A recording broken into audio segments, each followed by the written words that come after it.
మీరందరూ భారత రాజ్యాంగాన్ని స్ఫూర్తి నింపే విధంగా మన పార్టీ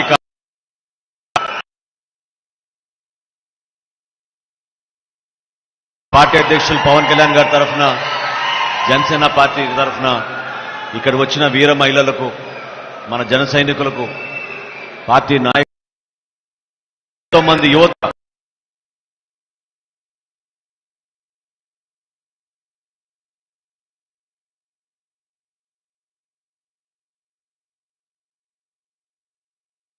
పెద్దలు ఏ విధంగా త్యాగం చేసి మనందరి కోసం మంచి భవిష్యత్తు కోసం భారతదేశం ప్రపంచంలో ఉన్న అన్ని దేశాల కన్నా అద్భుతంగా ఎదగాలని మీ కష్టాలతో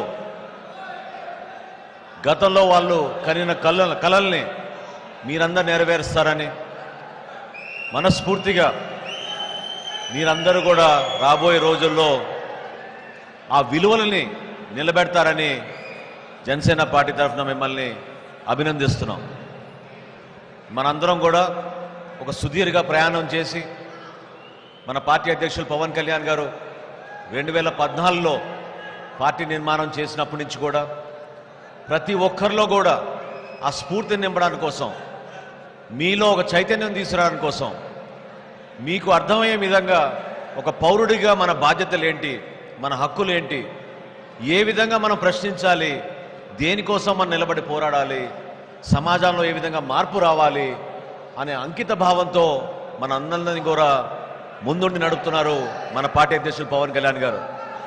మీరందరూ కూడా ఆలోచించాల్సింది, మీరు ఆచరించాల్సింది కూడా ప్రధానంగా ఒక మంచి ఆలోచనతోటి నిబద్ధత కలిగిన వ్యక్తులుగా, ధైర్యం కలిగిన వ్యక్తులుగా, వీటన్నిటికన్నా ముఖ్యమైనది మనం ఒక పట్టుదలతోటి విజయం సాధించాలని మనం ముందుకెళ్ళాలి.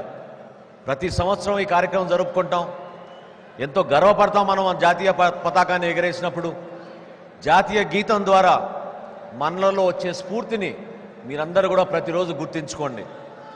మనల్ని ఎవరు కూడా తగ్గించే విధంగా, మనల్ని భయపెట్టించే విధంగా, మన హక్కుల్ని కాలరాసే విధంగా ఏ పాలకులైనా సరే వ్యవహరిస్తే మనందరం కూడా నిలబడి, ఒకరికొకరు తోడుగా నిలబడి ధైర్యంగా తిప్పికొట్టాల్సిన అవసరం ఖచ్చితంగా ఈరోజు మనకి ప్రత్యేకంగా ఆంధ్రప్రదేశ్లో కనపడుతోంది.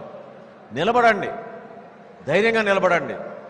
మీరు క్షేత్రస్థాయిలో జనసేన పార్టీ కోసం వీర మహిళలుగా, జన సైనికులుగా మీరు నిలబడి పవన్ కళ్యాణ్ గారి ఆలోచన విధానాల్ని మీరు క్షేత్రస్థాయిలో తీసుకెళ్ళినప్పుడు అక్కడ ఈరోజు వచ్చే స్పందన మీరందరూ కూడా గర్వపడాలి.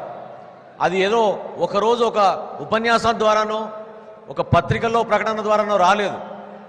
ఆయన కష్టపడి ఆలోచించి పార్టీని ఒక విధానపరంగా ప్రతి గ్రామంలోనూ, మండలంలోనూ, నియోజకవర్గంలోనూ, రాష్ట్ర స్థాయిలో, జిల్లా స్థాయిలో ప్రతి ఒక్కరూ ఎదగాలి, ప్రతి ఒక్కరికి అవకాశం కల్పించాలనే ఆలోచనతో ఆయన చేసిన కార్యక్రమాలు, ఆయన చేసిన ప్రయాణం ద్వారా ఈరోజు జనసేన పార్టీని మనం ఈ విధంగా ప్రజల్లోకి తీసుకెళ్ళగలుగుతున్నాం.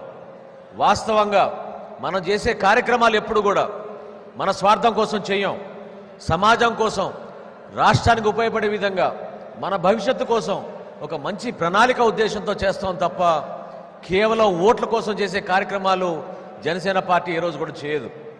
ఈరోజు మీరందరూ చూశారు, నిన్న ఎస్సీ ఎస్టీ సబ్ ప్లాన్ పైన ఒక చక్కటి సదస్సు ఏర్పాటు చేసుకుని ఏ విధంగా ఒక చట్టం తీసుకొచ్చి గతంలో అన్ని గ్రామాల్లో, అన్ని దళిత వాడాల్లో, అన్ని పేద ప్రాంతాల్లో కూడా సమగ్రంగా అభివృద్ధి జరగాలి, ప్రతి మానవుడికి సమానంగా అవకాశాలు కల్పించే విధంగా మన పాలకులు వ్యవహరించాలని చట్టం తీసుకొస్తే ఈ 5 సంవత్సరాల నుంచి ఎవరు కూడా దాని గురించి పట్టించుకోలేదు. నిన్న ప్రశ్నించాలి, మీరు మాట్లాడాలి, మీకు కూడా ప్రణాళిక ఉండాలి, ఈ అంశాలపైన మీరు ఆలోచించండి, తెలుసుకోండి అని ఒక చక్కటి సమావేశం నిన్న ఏర్పాటు చేసి రాష్ట్ర వ్యాప్తంగా సందేశం ఇవ్వగలిగాం. ఆ సందర్భంలో పవన్ కళ్యాణ్ గారు అన్న మాట నేను మీకు అందరికీ గుర్తు చేస్తున్నాను. ఎందుకంటే ఏ ప్రాంతంలోనైనా సరే ఒక నాయకత్వాన్ని మీరు చూసినప్పుడు ఆ నాయకత్వంలో కొంతమంది మరి ఆసక్తితోటి రాబోయే రోజుల్లో మన జీవితాల్లో మార్పు వస్తుందని, అతన్ని ఆదరించి ఒక కుటుంబంలో మన సోదరుడిగా భావించి నమ్ముతారు. నిలబెట్టుకోవాల్సిన బాధ్యత మనపైన ఉంటుంది. కేవలం ఉపన్యాసాల కోసమో లేదా ఇందాక నేను అన్నట్టు పత్రికా ప్రకటనల కోసం పరిమితం అయితే మాత్రం మనం నిలపలేము ఆ భావన. మనం నిజాయితీగా ప్రతి అడుగు కూడా సమాజం కోసం, రాష్ట్రం కోసం, దేశం కోసం వేస్తున్నాం అంటే ఏనాడు కూడా వెనకాడం. కేంద్ర నాయకత్వంతో అనేక సందర్భాల్లో పవన్ కళ్యాణ్ గారు కలిసినప్పుడు నేను కూడా ఆయనతో ఉన్నాను. ఏ రోజు కూడా వ్యక్తిగతంగా ఒక్క చిన్న అంశం గురించి కూడా ప్రస్తావించలేదు ఆయన. ఆయనలో ఉన్న గొప్పతనం, అక్కడ ఎంతటి నాయకత్వం అయినా సరే మన రాష్ట్రం గురించి, మన ప్రజల గురించి, మన యువత కోసం, వాళ్ళ భవిష్యత్తు కోసం మాట్లాడారు. దానికి ఆయన అనుగుణంగా ప్రతి సందర్భంలో కూడా అదే ప్రస్తావిస్తూ ఉన్నారు. నాయకత్వం అంటే రాష్ట్రాని కోసమే కాదు, దేశానికి కోసం కూడా ఒక స్ఫూర్తిని నింపాలి. మీలో ఉన్న నిజాయితీ, మీరు కష్టపడి ఏ విధంగా జనసేన పార్టీ కోసం అహర్నిశలు కృషి చేస్తున్నారో దాన్ని గుర్తించే అన్ని ప్రాంతాల్లో కూడా మనం చక్కగా మన పార్టీ ఆర్గనైజేషన్ని, స్ట్రక్చర్ని ఏర్పాటు చేసుకుంటూ పోతున్నాం. సభ్యత్వం గురించి మీ అందరికీ తెలుసు. ఏ విధంగా భారతదేశంలో ఏ రాజకీయ పార్టీ చేయని కార్యక్రమం మనం క్రియాశీలక సభ్యత్వం చేపట్టి 3,60,000 మంది ఈ రోజున క్రియాశీలక సభ్యులుగా జనసేన పార్టీలో చేరారు. మరొకసారి ఆ అవకాశాన్ని మనం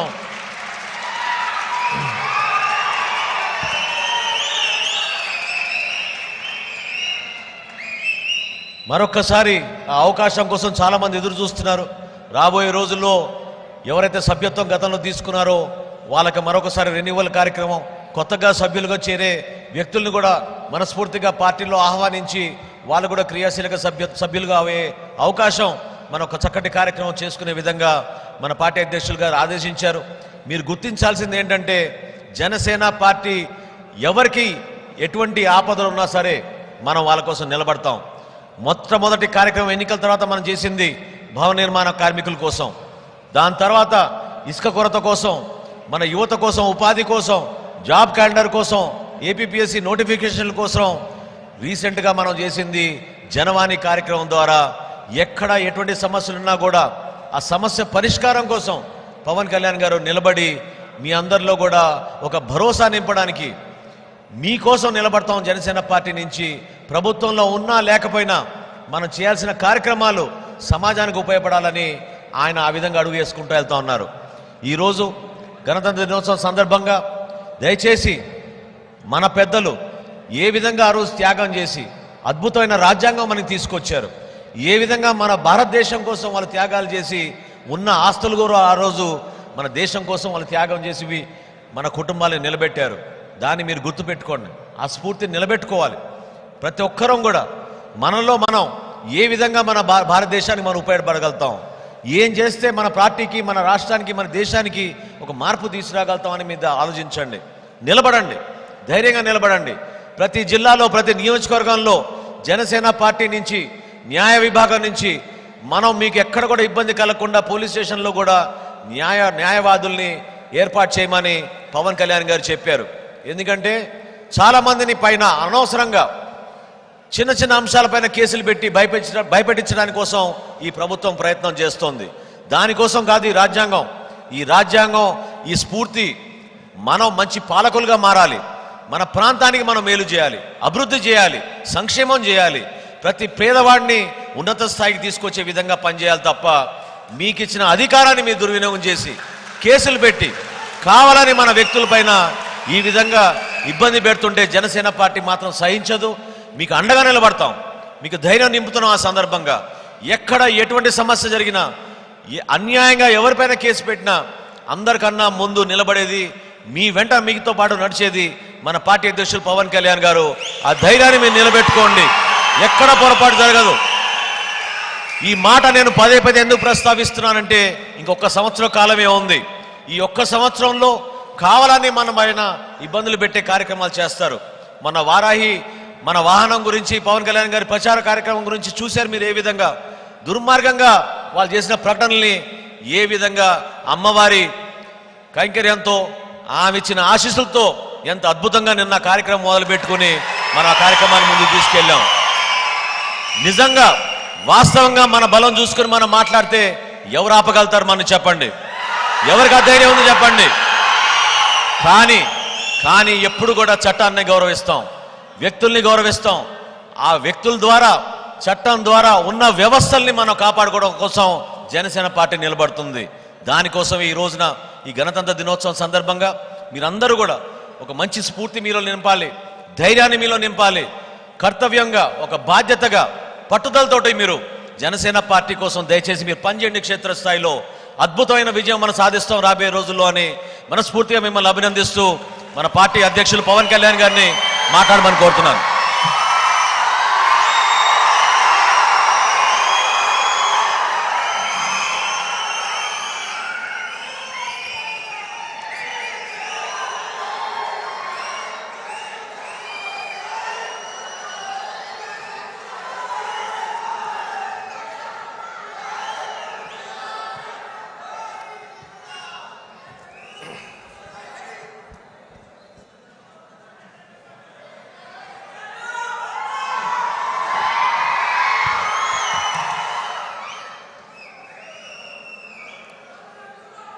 రాష్ట్ర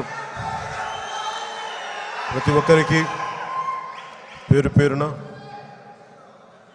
జనసేన నాయకులకి, జన సైనికులకి, వీర మహిళలకి, ఆడపడుచులకి, రెండు రాష్ట్రాల ప్రజలకి, తోటి భారతదేశ ప్రజలందరికీ 74వ రిపబ్లిక్ దినోత్సవ శుభాకాంక్షలు తెలియజేసుకుంటూ సభను ఆరంభిస్తున్నాం.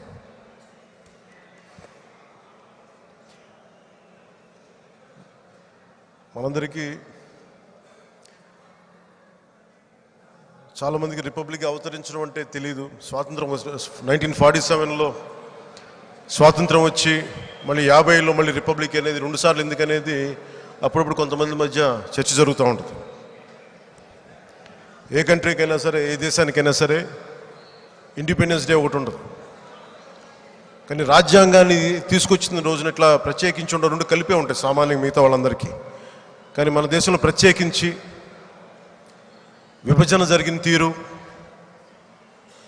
మళ్ళీ దానికి 2 సంవత్సరాలు ప్రతి ఇంకొక ముక్కలు విడిపోకుండా ఉండాలంటే ఏం చేయాలి, ఎలాంటి ఆలోచన విధానం ఉండాలి, రాజ్యాంగం ఇన్ని విభిన్నమైన ప్రాంతాలు, ఇన్ని విభిన్నమైన వ్యక్తులు, వర్గాల మధ్య ఒక ఏకాభిప్రాయం తీసుకురావాలని చెప్పి దాదాపు 389 మంది సభ్యులు,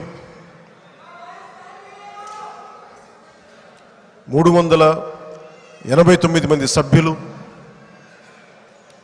2 సంవత్సరాలు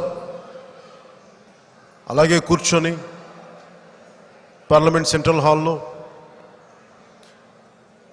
డాక్టర్ బాబాసాహెబ్ అంబేద్కర్ గారి అధ్యక్షతన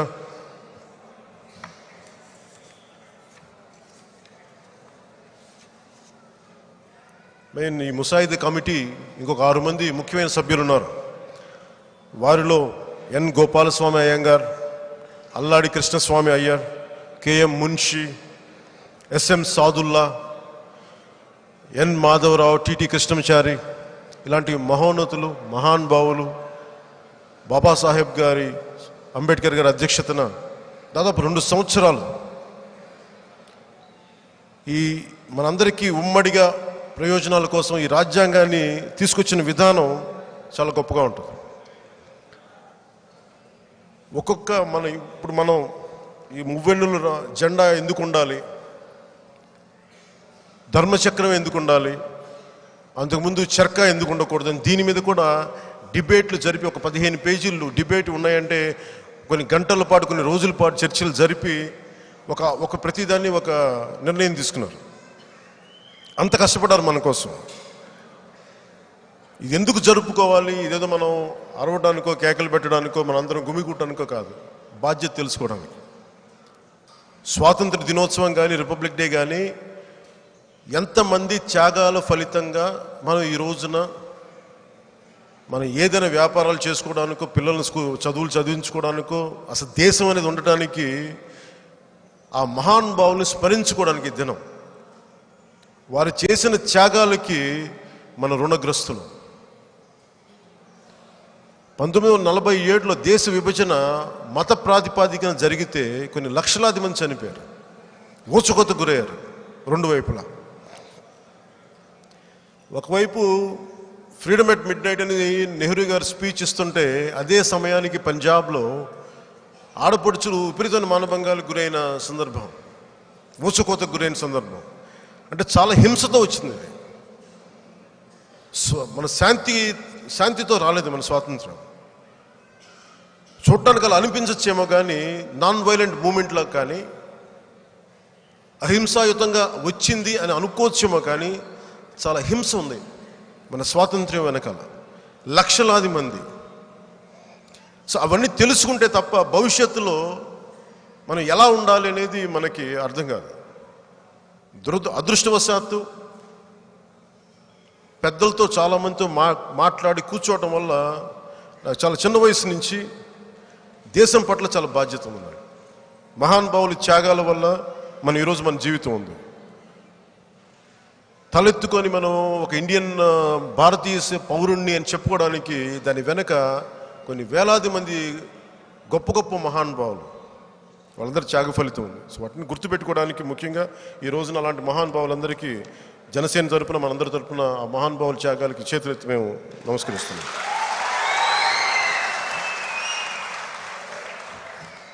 అలాగే ప్రతి రిపబ్లిక్ డే ముందు రోజు మనకి ఎవరైతే దేశంలో ఉత్తమమైన వ్యక్తులు ఉన్నారో, సేవలు అందించారో దేశానికి సమాజానికి, వారిని గుర్తించి కేంద్ర ప్రభుత్వం ఈ పద్మ అవార్డ్స్ ఇస్తుంది. నిన్న రాత్రి పద్మ అవార్డ్స్ ఇచ్చిన వ్యక్తుల్లో నాకు ప్రత్యేకించి గత సంవత్సరంలో కానీ ఈ సంవత్సరంలో కానీ నాకు తెలిసిన వ్యక్తులు ఒకరిద్దరు ఉండటం నాకు నిజంగా చాలా ఆనందం కలిగించింది. శ్రీ సంకురాత్రి చంద్రశేఖర్ గారు కాకినాడ సంకురాత్రి ఫౌండేషన్ ద్వారా ఆయన ఉచిత కంటి వైద్యం, ఉచిత విద్య అందిస్తున్నారు. ఆయన వ్యక్తిగత జీవిత విషాదం నుంచి బయటకు వచ్చి జీవితాన్ని సమాజ సేవకు అంకితం చేశారు. ఆయన్ని నేను పోరాట యాత్రలో కలిసి నిజంగా ఆయన పాదాలకి నమస్కారం చేసిన మహానుభావులు ఆయన. దీనికి ముఖ్యంగా ప్రధానమంత్రి గారు నరేంద్ర మోదీ గారికి మనస్ఫూర్తిగా, కేంద్ర ప్రభుత్వానికి మనస్ఫూర్తిగా నేను ధన్యవాదాలు తెలుపుకున్నాను. దేనికి అంటే మనకు తెలిసిన వాళ్ళు వీటన్నిటికంటే కూడా, ఉదాహరణకి రామకృష్ణారెడ్డి గారు ఉన్నారు. ఆయన భాషా శాస్త్రవేత్త. గిరిజన భాషలైన కులి మండ భాషలపై పరిశోధన చేసి నిఘంటువులు తీసుకొచ్చారు, రూపొందించారు. గిరిజన భాషలకు అధికార భాషలుగా గుర్తించాలి అని చెప్పి ఆయన ప్రతిపాదన ఉంది. అలాగే కోట సచ్చిదానంద శాస్త్రి రామాయణ భారత ఇతిహాసాలు అష్టాదశ పురాణ అంశాలపైన ఇది సామాన్యులకి హరికథల ద్వారా చేర్చేవారు. ఇప్పుడు ఆయనకి దాదాపు 80 పైచిలుకు వయసు. అలాగే డాక్టర్ సివి రాజు ఏటికొప్పాక బొమ్మల కళాకారు. అలాగే శ్రీ అబ్బారెడ్డి నాగేశ్వరరావు గారు అరుణాచల్ ప్రదేశ్లో దాదాపు 35 రకాల ఈ ఆర్కిడ్ పుష్పాలు జాతుల్ని కనుగొన్న తెలుగు వ్యక్తి. అలాగే శ్రీ విజయ్ గుప్తా దేశంలో ఈ రోజున మన ఆక్వా ఫామ్ నీళ్ళు విప్లవం ఉంటుంది. ఆక్వా రంగం ఇన్ని వేల కోట్లు ఉంది, 25,000 కోట్ల పైకి ఆదాయం ఉంది అనేది ఈరోజు మనకి అన్ని జిల్లాల్లో ఉండటానికి అసలు దీనికి తెరదీసిన వ్యక్తి శ్రీ విజయ్ గుప్తా అని. ఆయన మత్స్య సాంకేతిక నిపుణుడు. అలాగే నాకు తెలిసిన పోయిన సంవత్సరం బిమ్లా నాయక్లో పాట రాసిన శ్రీ కిన్నెర వాయిద్యాన్ని అందించిన మొగలయ్య గారు. అలాగే చాలా నిస్వార్థంగా కూలీ నాలి చేసుకుంటూ వనజీవి రామయ్య గారు చెట్లు నాటుకుంటూ వెళ్ళిపోయి కొన్ని దశాబ్దాలు ఆయన చెట్లు నాటి ఈ రోజున ఒక సామాజిక అడుగులను పెంచిన వనజీవి రామయ్య గారికి. అలాగే రోడ్డు పక్కన చిన్న పండ్లు అమ్ముకుంటూ ఒక స్కూల్ కట్టించిన కర్ణాటక పెద్దలు శ్రీ హరేకుల హజబ్బ గారికి కూడా గత సంవత్సరం అలాగే ఈ సంవత్సరం అవార్డు గ్రహీతలందరినీ చూస్తే భారతీయ జనతా పార్టీ ఆధ్వర్యంలో నడుస్తున్న కేంద్ర ప్రభుత్వానికి మనస్ఫూర్తిగా నా అభినందనలు తెలియజేస్తాను. అన్సంగ్ హీరోస్ మనకి ఎవరు తెలియకపోవచ్చు, ఒక నటులు తెలియచ్చు, లేదంటే కొంతమంది రాజకీయ నాయకులు తెలియచ్చేమో, కానీ ఒక వనజీవి రామయ్య, ఒక మొగిలయ్య, లేదంటే సివి రాజు గారు, అబ్బారెడ్డి నాగేశ్వరరావు గారు, విజయ్ గుప్తా గారు, లేదా సంకురాత్రి చంద్రశేఖర్ ఎవరు తెలియదు మనకి. అంటే నాకు ఎందుకు నమ్ముతారు, నేను జీవితంలో పెద్ద వ్యక్తులను ఎతకను. నేను మన ఇంటి పక్కన మన దూరంలో దగ్గరలో ఉండే హీరోలను ఎతుకుతాను. సంకురాత్రి చంద్రశేఖర్ గారి జీవితం చూస్తే మీకు చాలామందికి 2000 పుట్టిన తర్వాత మీకు తెలిసి ఉందో లేదో తెలియదు కానీ ఆ కనిష్క ఫ్లైట్ యాక్సిడెంట్ జరిగింది. ఉగ్రవాదులు పేల్చేశారు. కెనడా నుంచి వస్తున్న భారతదేశ ఫ్లైట్లో బాంబు పెట్టి పేల్చేశారు 80sలో. ఆ ఉపద్రవంలో చనిపోయిన వ్యక్తుల కుటుంబం పూర్తి కుటుంబం సంకురాత్రి చంద్రశేఖర్ గారి కుటుంబం, పిల్లలతో సహా, భార్య పిల్లలతో సహా ఆయన కుటుంబాన్ని పోగొట్టుకున్నారు. ఎంత విషాదానికి గురైన వ్యక్తి కాకినాడ వచ్చి కులాలకి మతాలకి అతీతంగా వచ్చి సామాజిక సేవ చేస్తున్న మహానుభావుడు. అంటే ఇంత గొప్ప మహానుభావులు మన సమాజంలో, ఈ సమాజంలో ఇలాంటి మహానుభావులు గుర్తించిన ఈ ప్రయత్నం భారతీయ జనతా పార్టీ నరేంద్ర మోదీ గారికి, ఈ భారతదేశ ప్రభుత్వానికి మనస్ఫూర్తిగా నేను నా అభినందనలు తెలియజేసుకుంటున్నాను. ఈరోజు మనం కూర్చుంది జనసేన పార్టీ ఆఫీస్. ఇది ఎందుకు నేను చాలా సగర్వంగా చెప్పుకోగలనంటే, ఏ తండ్రికైనా సరే తన బిడ్డల భవిష్యత్తు ప్రథమం అనుకుంటాడు. నా బిడ్డల భవిష్యత్తు కోసం చాలా సంవత్సరాల నుంచి నేను చాలా చోట్ల ఆర్థికంగా దెబ్బతిన్న వీళ్ళ నా బిడ్డల భవిష్యత్తుకి ఆటంకం కలగకూడదు, వాళ్ళ చదువులకు ఆటంకం కలగకూడదని, వాళ్ళ భవిష్యత్తుకి నేను ఏదైనా అయినా కానీ, నాకు ఏదైనా జరిగినా కానీ డబ్బులు ఉంటాయని చెప్పి డబ్బులు తీసిపెట్టి ఒక few crores అయిన తర్వాత అది ఇంక వాళ్ళ చదువులకి వాళ్ళ భవిష్యత్తుకి ఇచ్చేద్దాం అనుకున్న సమయంలో అప్పుడు నేను పాలిటిక్స్కి వచ్చేసాను. నాకు పార్టీ బిల్డింగ్ లేదు. ఆ టైంలో టీడీపీ ప్రభుత్వం ఉన్నప్పుడు నన్ను అందరూ అడిగారు, ఇక్కడ మనకి అమరావతిలో మనకి అన్ని పార్టీలకి స్థలం ఇస్తున్నారు, మీరు కూడా తీసుకోండి అని. నాకు అర్హత లేదు, నాకు అడిగే అర్హత నాకు లేదు, అలాంటి పనులు కూడా నేను చేయను, మన సొంత స్థలంలో కొనుక్కుంటానని చెప్పి. ఎందుకంటే మాట అన్నానంటే, మనం నా బిడ్డల భవిష్యత్తుని పక్కన పెట్టి మనందరి బిడ్డలు బాగుండాలి, అలాంటి దానికి నేను ఆ డబ్బంతా మన పార్టీ నిర్మాణానికి ఈ హాల్కి వెచ్చించాను. దీంట్లో వేరే పనే ఉండదు. దీంట్లో కేవలం ప్రజలకు సంబంధించిన అంశాలపైనే, మన బిడ్డలకి భావితరాలకు సంబంధించిన భవిష్యత్తు పైనే ఇది ఇక్కడ ఉంటుంది మన పార్టీ ఆఫీస్లో. అందుకే నేను చాలా సగర్వంగా, ఇది మన ఆఫీస్, అది మీ అందరి ఆఫీస్.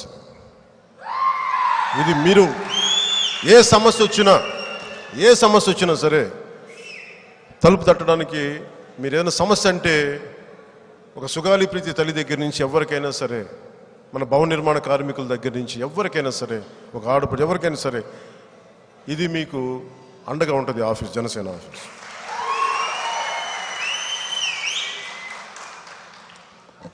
అలాగే మనం రోడ్డు మీదకి వస్తానంటే మమ్మల్ని ఆపేస్తాం, తోసేస్తాం, కింద పడేస్తాం.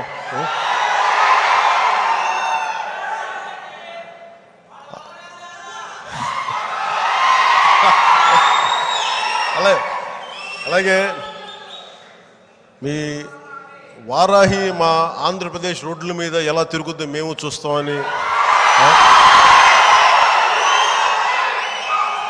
నాకు అంటే అనిపించింది. ఇవన్నీ చిన్న అంటే నేను ఎలా ఆలోచిస్తానంటే, నేను వింటాను, నేను అదేం మాట్లాడు. ఒక్కొక్కరు పెట్రెగిపోయారు. అసలు నువ్వు ఎలా వస్తావో చూస్తాం, ఈ రంగు కాదు ఆ రంగు కాదు. అరే నేను చట్టాలను గౌరవించేవాడిని, చట్టాలకు అతీతంగా నేను మర్డర్లను కోడికత్తులతో పొడిపించుకొని నా డ్రామాలు చేయను. చట్టాలను పాటించే వాళ్ళం. చట్టాలను అతిక్రమించి బండ్లు ఎందుకు తీసుకొస్తాం మేము? అవన్నీ పరిగణలో తీసుకున్న తర్వాతే Telangana regional transport corporation permission ఇచ్చిన తర్వాత బండిని బయటపెట్టి, ఈ లోపల అసలు ఈ రంగు రాదు, అది రాదు, ఇది రాదు అని చెప్పి అలా చెప్పేవాళ్ళకి ఒకటే చెప్తున్నాను, మమ్మల్ని ఎవరు రాపేది? మీరు మీకు తప్పుడు పనులు చేసి వేల కోట్లు దొబ్బేసి వేల ఎకరాలు దోచేసుకొని ఎస్సీ సబ్-ప్లాన్ కూడా మీరు పార్టీ రంగులను మళ్ళీ మార్చడానికి ఇంకో రంగులని చెప్పి ఎస్సీ సబ్-ప్లాన్ ఫండ్స్ని కూడా మీరు దుర్వినియోగం చేసి, మీకే అంత పిచ్చి ధైర్యం ఉంటే ఏ తప్పు చేయని మాకు ఎంత ధైర్యం ఉంటుందో మీకు ఏం తెలుసు? మీకు గొడవ పెట్టుకో, చెప్తా, నువ్వు మాతో గొడవ పెట్టుకో. నువ్వు నాతో మీరు మాతో గొడవ పెట్టుకో చెప్తాను కదా అప్పుడు మేమేంటో.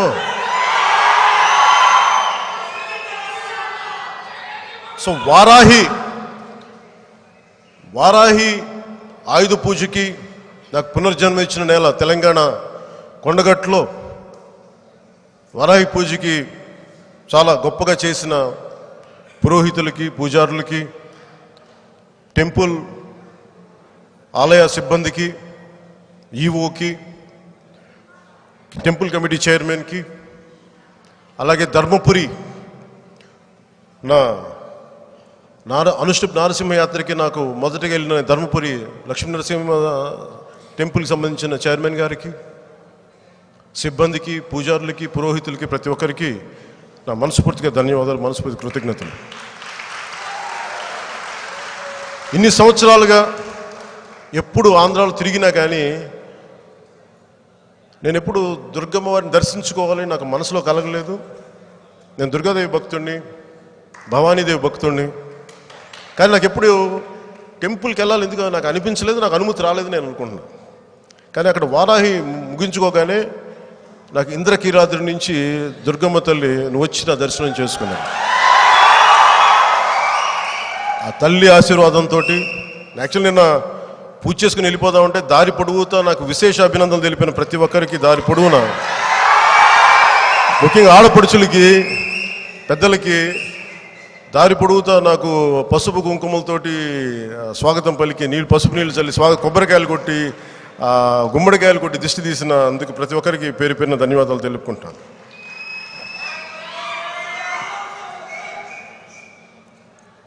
మనకి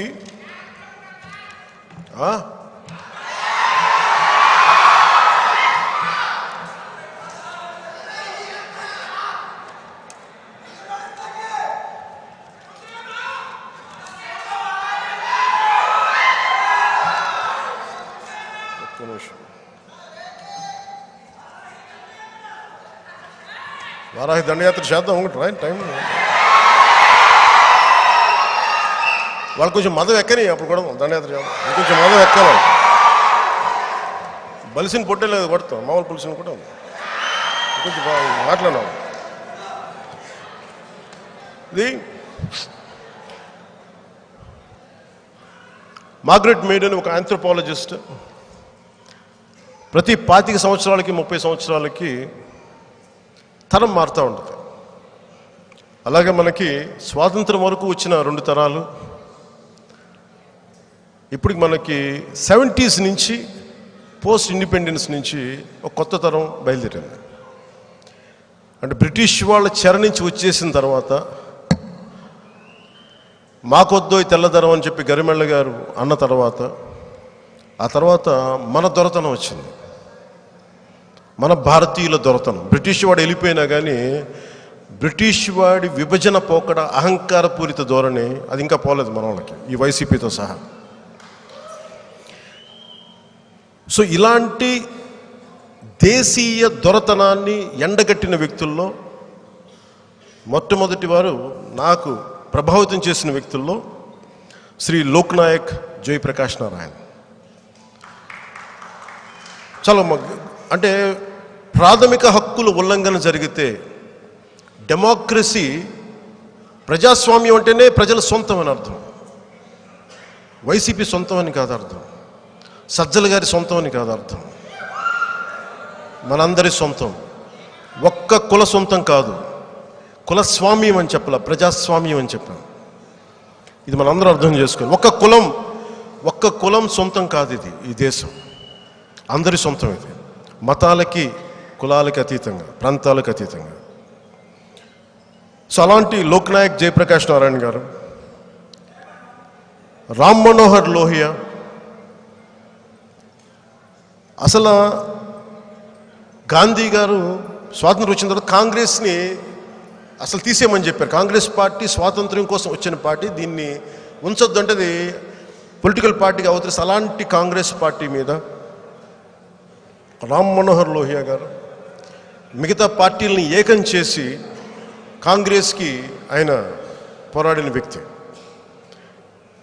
1964లో కాస్ట్ ఇన్ ఇండియా పుస్తకంలో ఆంధ్రప్రదేశ్ గురించి, ముఖ్యంగా ఉమ్మడి ఆంధ్రప్రదేశ్ గురించి రాసిన ఆయన చేసిన ప్రస్తావించిన అంశాలు చాలా కీలకమైనవి, ఈ రోజుకి రెలవెంట్.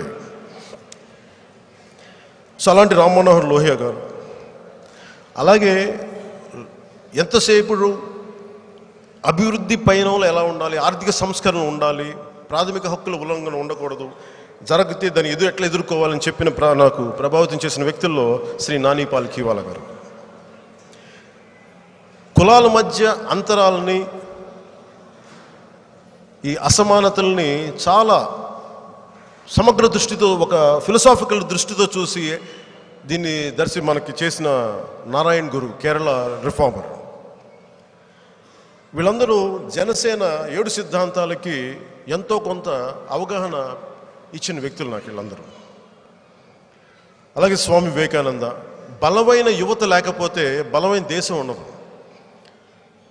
ఒక పల్లెటూరుకి, ఒక ఊరికి వెళ్తున్నప్పుడు నాచు పట్టిన చెరువు ఒకటి కనిపించింది అంటే అక్కడ యువత ఉండి కూడా ప్రయోజనం లేదు. ఎందుకంటే చెరువులో నాచు పట్టిందంటే శారీరక దారుఢ్యం లేని యువత ఉన్నట్టు ఈ ఊర్లో, అందువల్ల ఈ ఊర్లో ఉండాల్సిన అవసరం లేదని చెప్పి ఒక యోగి చెప్పి ముందుకెళ్ళిపోతారు. ఇక్కడ మనం ప్రవచనం చెప్పాలా లేదంటానికి. సో బలమైన యువత లేకపోతే దేశం చాలా నిష్ప్రయోజనం అయిపోతుంది. సో నేను కోరుకుంటుంది బలమైన యువత కావాలి అంటే ఏం చేయాలని చెప్పి ముందు మనం తయారవ్వాలి ఫస్ట్. దాంట్లో భాగంగానే స్వామి వివేకానంద గారి స్ఫూర్తిని తీసుకొని జనసేన చాలా బలంగా ఉంది. అలాగే వెస్టర్న్ సొసైటీలో, అంతర్జాతీయ స్థాయిలో రచయితలు, ఆర్థిక శాస్త్రవేత్తలు కావచ్చు, ఆంథ్రోపాలజీ మీద అవగాహన ఉన్న వాళ్ళు కావచ్చు, కల్చరల్ ఇష్యూస్ మీద అవగాహన ఉన్న వాళ్ళు కావచ్చు, ముఖ్యంగా వీళ్ళలో Thomas Sowell, Hernando de Soto, Samuel Huntington, ఇలాంటి పెద్దలందరూ, మహానుభావులందరూ కూడా జనసేన ఆలోచన విధానానికి, నేను మాట్లాడే ఆలోచన విధానానికి చాలా వరకు ప్రభావితం చేసిన వ్యక్తులు వీళ్ళందరూ. ఎందుకు చెప్తానంటే ఏది నేను మాట్లాడినా అవగాహన లేకుండా నేను మాట్లాడను, అవగాహన చేసుకునే మాట్లాడతాను.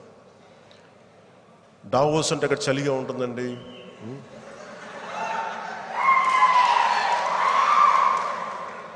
ఇలాంటి వెర్రిగొర్రి మాటలు కాకుండా పద్ధతిగా మాట్లాడి చదవాలి ఫస్ట్. నేను యూనివర్సిటీల్లో చదువుకోలేదేమో కానీ సోషియాలజీ దగ్గర నుంచి, పాలిటిక్స్ దగ్గర నుంచి, ఎకనామిక్స్ దగ్గర నుంచి పబ్లిక్ పాలసీ అన్నీ చదువుకొనే, అవగాహన చేసుకునే మాట్లాడతాను తప్ప అవగాహన లేకుండా నేను మాట్లాడాను. నాకు యూనివర్సిటీ చదువులు ఇష్టం లేదు, అంతే. చాలా అవగాహన చేసుకునే వచ్చాను, ఆషామాషిగా రాలా. ఈ రోజుకి పబ్బం గడుపుకోవడానికి ఐడియాలజీ, ఈ 5 సంవత్సరాలకి పబ్బం గడుపుకునే ఐడియాలజీతో నేను మాట్లాడను. ఒక 2 తరాలకి పనికొచ్చే ఐడియాలజీనే మాట్లాడుతున్నాం. మన 7 సిద్ధాంతాలు అలాంటి.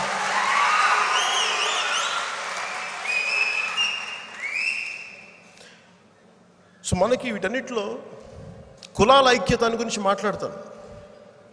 కులాల ఐక్యతాన్ని గురించి మాట్లాడుతున్నానంటే ఇది మన సోషల్ స్ట్రక్చర్, ఇది మన సామాజిక నిర్మాణం, ఇది మన సత్యం. దీని నుంచి పారిపోలేము. వివక్షలు ఉన్నాయి సమాజంలో, కుల వివక్షలు ఉన్నాయి, యాక్సెప్ట్ చేద్దాం అది. కానీ వీటన్నిటి మధ్యలో సమతుల్యత తీసుకురావటం ఎలాగా, వీటన్నిటి మధ్యలో అభివృద్ధి తీసుకురావటం ఎలాగా, నేను అందుకని చాలా ఓపికగా మాట్లాడు. అందుకని ఒక కులాన్ని వర్గశత్రువుగా చేయొద్దని చెప్తా ఉంటాను, విఘాతం కలిగిపోద్ది. కల్చర్ మ్యాటర్స్, సంస్కృతుల్ని పరిరక్షించే విధానం అంటాం. అలాగే చాలామంది నా మీద వచ్చేసే ఒక కామెంట్ ఏముంటుందంటే, నువ్వు అవసరానికి నీ ఎజెండా మార్చేస్తుంటావు, నువ్వు కూర్చోబెట్టి ఒకరోజు వామపక్ష పార్టీలకు వెళ్తావు, ఇంకోసారి బీజేపీకి వెళ్తావు అని మాట్లాడుతూ ఉంటారు.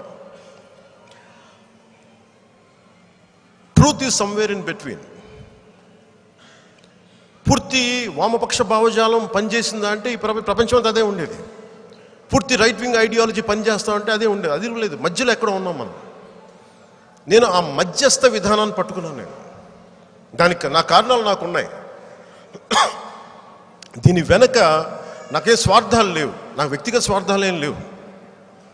నాకున్నదల్లా వన్ రాంగ్ ఐడియాలజీ, మనకి నిలబడలేని ఐడియాలజీ, మనం కమిటెడ్ లేని ఐడియాలజీని మనం కనుక పట్టుకుంటే ఈరోజు ప్రాంతీయ ఆలోచన విధానంతో ఒక పార్టీ మాట్లాడేయచ్చు, కానీ రేపొద్దున జాతీయ నిర్మాణంలో భాగంగా మళ్ళీ మారాల్సి వస్తుంది, తప్పదు అది. అందుకని ఇన్ని అవకతవకలు దేనికి? ఏదో ఒకే ఒక బలమైన ఆలోచన విధానం మాట్లాడదామని చెప్పి చాలా స్టడీ చేసిన తర్వాత ఒక నాని పాల్కీవాలా కానీ వీళ్ళందరి పేర్లు, లోక్నాయక్ జయప్రకాష్ నారాయణ, రామ్ మనోహర్ లోహియా, నారాయణ్ గురు, స్వామి వివేకానంద, శామ్యూల్ హంటింగ్టన్, వీళ్ళందరి పేర్లు ఎందుకు ప్రస్తావించానంటే ఇంత అవగాహన చేసుకొని వచ్చాను. వీళ్ళు జస్ట్ బొచ్చు కొద్ది పేర్లు చెప్పాను అంతే. ఇవన్నీ అవగాహన చేసుకున్న తర్వాత ఒక వాక్యంలో చెప్పాం కులాల ఐక్యత అని, సంస్కృతిని పరిరక్షించే విధానం అని చెప్పి. కులాలని అర్థం చేసుకునే తీరాలి. అసమానతలు ఉన్నాయి, లెట్ us యాక్సెప్ట్ చేద్దాం అది. కానీ వీటన్నిటిని అధిగమించే నాయకత్వం ఉందా లేదా? వీటన్నిటిని సమదృష్టితో చూడగలిగే నాయకత్వం ఉందా లేదా? వీళ్ళందరి మధ్య అనుసంధానం చేసే నాయకత్వపు ఆలోచనలు ఉన్నాయా లేదా అనేది మనం అర్థం చేసుకోవాలి. నేను అది ప్రతిపాదించాను. అలాగే ఒకసారి వామపక్ష భావజాలంలా మాట్లాడతారు. ఒకసారి నన్ను అడుగుతారు, నువ్వు మార్క్సిస్టా కమ్యూనిస్ట్ అని అడుగుతారు. నేను హ్యూమనిస్ట్ అని చెప్తాను, నేను మానవతావాదిని అని చెప్తాను. మానవతావాదం రెండిట్లో ఉంటుంది.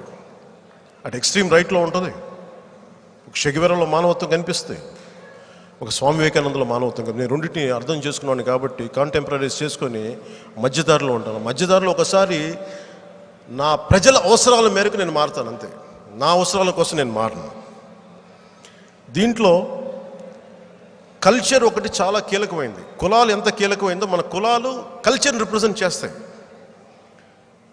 టెంపుల్స్ని నిర్మించాలంటే విశ్వబ్రాహ్మణులే నిర్మించాలి, వాళ్ళ చేతుల్లోనే ఆ నైపుణ్యం ఉంది. చేనేత నిర్మించాలంటే పద్మశాలుల చేతుల్లోనే ఉంది, అది మన కుల నిర్మాణం అది. అలాగే వడ్రంగి కానీ ఇంక ఇవన్నీ ఎవరు వదులుకున్న వేరే స్థాయికి వెళ్ళొచ్చు, నేను కాదనట్లేదు, కానీ ఎక్కువ భాగం దీంట్లో ఉండిపోతారు. అందుకని కులాన్ని చాలా అర్థం చేసుకోవాలి. కేవలం కొన్ని కులాలే కాకుండా అన్ని కులాలకు కూడా, ఏది బలం లేని కులాలకు కూడా, సంఖ్యాబలం లేని కులాలకు కూడా అండగా ఉండాలి. దాంట్లో రజకులు కావచ్చు, నాయి బ్రాహ్మణులు కావచ్చు, లేదంటే మనకి విభిన్నమైన బోయ కమ్యూనిటీ కావచ్చు, మనకి దూదేకుల కులాలు కావచ్చు, నూరు భాషలు కావచ్చు, రెల్లి కులస్తులు కావచ్చు, వీళ్ళన్నిటికీ సంబంధించి నేను వాళ్ళందరినీ అధికారంలోకి చేరువుగా తీసుకురావాలి. We have to empower them. వాళ్ళకి సాధికారత ఇవ్వాలని దృష్టిలో నేను ఈ కులాల ఐక్యత అనే పదం వాడు. ఎందుకంటే మనం నిన్న సభలో కూడా చెప్పాను, ప్రజా కళాకారుడు గద్దరు ఈ మధ్యన నేను రాష్ట్రపతి భారత రాష్ట్రపతి ముర్మురు గారి విందుకి వెళ్తే ఆహ్వానిస్తే అక్కడ గద్దర్ గారిని కలిస్తే ఆయన ఒక మాట నాకు చాలా బాగా నచ్చింది. అది మనందరికీ అన్వయించుకోవాలి. అణగారిన వర్గాల కోసం పనిచేసిన వ్యక్తి ఆయన. ఒక చెయ్య మన కులంకి అందిస్తూ ఇంకొక చెయ్య అభ్యున్నత పదం వైపు ఉన్న ఉన్నత కులాలకు కూడా మనం అందించాలి. అలా కాకుండా రెండు చేతులు మన వైపే పెట్టుకుంటే మనం అందరికీ దూరం అయిపోతాం అని చెప్పి కేవలం మన కులం వరకే ఉండిపోయి మిగతా కులాలు దూరం అవుతాయి. అందుకని అంత ప్రజాపదంలో నడిచిన వ్యక్తి చాలా అక్షర సత్యంగా చెప్పింది, అది చాలా ప్రాక్టికల్గా మాట్లాడింది. నేను అలాంటి విధానంలో ఉన్నాను. ఒకసారి నేను కన్వీనియంట్ కనిపించదు, చాలా నన్ను అర్థం చేసుకునే వాళ్ళకి. అలాగే నేను పూజా పునస్కారం చేసినప్పుడు చాలామంది నన్ను కూర్చోబెట్టి నువ్వు మారిపోయావు అది ఇదంటే, నాలోని సంస్కృతిని మీరు ఎక్కడి నుంచి తీసేయగలరు? ఇదే మాట ఒక ముస్లిం మతస్థుడిని మీరు అనగలరా? ఒక క్రిస్టియన్ మతం తీసుకున్న మతస్థుడిని అనగలరా? నన్ను ఎందుకు మీరు అంటారు అట్లా? అలాంటి పదాలు అనిపిస్తుంది ఒకసారి. మన సనాతన ధర్మం ఇది మనం యాక్సెప్ట్ చేయాలి, తప్పు లేదు దీంట్లో. నా సనాతన ధర్మమే గొప్పది, మిగతా ధర్మాలు సరిగ్గా అని అంటే నన్ను తప్పు పట్టండి. నా సనాతన ధర్మాన్ని నేను పాటిస్తున్నప్పుడు దాన్ని విమర్శించే హక్కు ఎవరికీ లేదు. అలా విమర్శిస్తున్నారంటే మీ ఎజెండాస్ వేరే ఉన్నాయి, మీ ఎజెండాస్ వేరే ఉన్నాయి. అలాగే కల్చర్ చాలా ఇంపార్టెంట్, కల్చర్ చాలా ఇంపార్టెంట్. దీంట్లో నాస్తికులు అంటే, ఎందుకంటే ఇవన్నీ ఎందుకు చెప్తున్నానంటే కొంచెం ఓపికగా వినాలి మీరు, తిట్టుకున్నా కానీ. భవిష్యత్తులో కల్చర్ వార్సే జరగబోతున్నాయి భారతదేశంలో. ఈ అవగాహన లేకపోతే కల్చర్ వార్స్ వచ్చేస్తాయి, కులాల మధ్య ఘర్షణలు వచ్చేస్తాయి, మతాల మధ్య ఘర్షణలు వచ్చేస్తాయి. అప్పుడు అభివృద్ధి ఆగిపోద్ది. అందుకని దీన్ని అవగాహన చేసుకునే మాట్లాడాలి దీన్ని. అలాగే నాస్తికులు దయచేసి ఎవరైనా సరే సెక్యులరిజం పేరు మీద సనాతన ధర్మాన్ని చావగొట్టకండి. హిందూ దేవతల్ని దూషణ చేయకండి. ఈ మధ్యన దూషణ ఎక్కువైపోతుంది. ఒక శబరిమల అయ్యప్ప స్వామి టెంపుల్ మీద కానీ, సరస్వతీదేవి మీద కానీ దూషణ ఎక్కువైపోతుంది. దయచేసి అలాంటి పెద్దలందరికీ చేతులు ఎత్తి జోడిస్తున్నాను. దయచేసి అది కొద్దిమంది ఒక బ్రాహ్మణులకే, అది బ్రాహ్మణ సమాజానికే అది బాధ కలిగిస్తుందని ఎవరన్నా అనుకుంటే దయచేసి అది తప్పది. ప్రతి సనాతన ధర్మాన్ని పాటించే ప్రతి హిందూకి బాధ కలుగుతుంది. ఆ మాటల వల్ల చాలా బాధ కలుగుతుంది. మాట్లాడలేకపోతున్నాం. నేను ఈ 74వ రిపబ్లిక్ దినోత్సవం సందర్భంగా చెప్తున్నాను, దయచేసి హిందూ దేవతల్ని దయచేసి దూషించకండి. నా విన్నపం ఇది.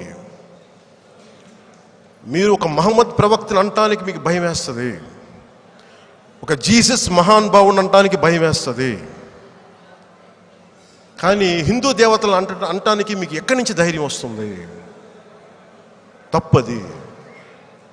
దూషించకండి అట్లాగా.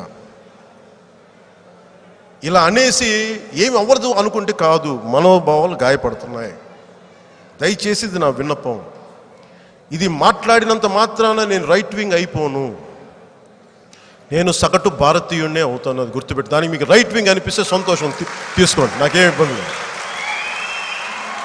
ఒక క్రిస్టియన్ ప్రార్థనా మందిరాన్ని అపవిత్రం చేస్తే మొట్టమొదటి వచ్చే గొంతు నాదే. మహమ్మద్ ప్రవక్తని అవమానం జరిగితే వచ్చే గొంతు మాదే. అలాగే మా అయ్యప్ప స్వామి మీద వస్తే గొంతు కూడా చాలా గట్టిగా ఉంటుంది. తప్పదు. సెక్యులరిజం అని చెప్పి నోటికి వచ్చినట్టు మాట్లాడద్దు. తప్పది. అలాగే ఎందుకు చెప్తున్నానంటే, హిందూ ధర్మాన్ని అవకాశవాది హిందువులు దాడి చేసినంతగా మిగతా మతాలు దాడి చేయరు. మీ ఇంట్లో కావచ్చు, మీ చుట్టుపక్కల కావచ్చు, హిందూ దేవతలను దూషిస్తే సాటి హిందువులుగా మిగతా దూషించే హిందువులు మీరు ఎదుర్కోండి ముందుగా. అది మీ బాధ్యత, మనందరి బాధ్యత అది. ఎందుకు నేను చెప్తున్నానంటే, ఇది మా నాన్న ఒక హేతు. అది మా నాన్న ఉమ్మడి పార్టీ కమ్యూనిస్టు సభ్యుడు. మా నాన్న, మా పెదనాన్న ఇద్దరు. మా నాన్న ఎలాంటి వాడంటే, మా నాయనమ్మ దీపారాధన వెలిగిస్తే ఆ దీపారాధన సిగరెట్ వెలిగించిన దేవుడు లేడు, దెయ్యం లేదనే వ్యక్తిమత మా నాన్న. వీళ్ళందరి మీద వారెంట్ లిస్ట్ వచ్చి షూటెడ్ సైట్ ఆర్డర్స్ పెడితే మా నాన్న, మా పెద్దనాన్న అందరూ, ఒక ఆయన మిలిటరీకి వెళ్ళిపోయి, ఇంకొక ఆయన అండర్ గ్రౌండ్కి వెళ్ళిపోయి, తర్వాత ఇప్పుడు పోలీస్ కానిస్టేబుల్ ఉద్యోగంలో చేరారు మా నాన్న. అదే మా నాన్న కమ్యూనిస్ట్ భావాలు ఏం పోగొట్టుకోలేదు, కానీ మెల్లిగా రాంభక్తుడు అయిపోయాడు. జీవితకాలం ఆయన బతికున్నంతసేపు ఆయన 2 చెంపలు కొట్టుకుంటానే ఉండి, నేను తప్పు చేశాను. అందుకని హేతువాదం అన్న పేరు మీద హిందువుల మనోభావాల్ని దయచేసి గాయపరచుకోండి. ఇది 74వ రిపబ్లిక్ దినోత్సవ సందర్భంగా జనసేన చాలా బలంగా మాట్లాడుతుంది.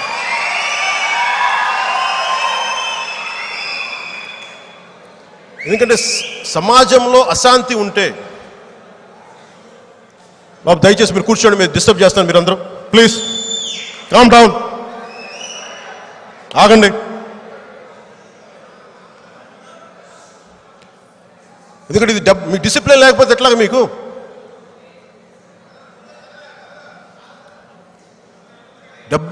ఈ రోజున మనం చేయాల్సిందల్లా లెట్ us టేక్ రెస్పాన్సిబిలిటీ, బాధ్యత తీసుకుందాం సమాజం పట్ల. కనీసం మన రుణగ్రస్తులం. మనం పార్టీ నిర్మాణం అంత తేలిక కాదు. నాకు చాలామంది సలహాలు ఇచ్చేస్తూ ఉంటారు, ఇలా చేసేయండి అలా చేసేయండి అంటే. మీకు తెలుసా పార్టీ నిర్మాణం అంటే ఎట్లా? 1,00,000 మందిని ఒక చోట వైపు తీసుకొచ్చి ఒక పాలసీ చెప్పి ఒప్పించగలరా?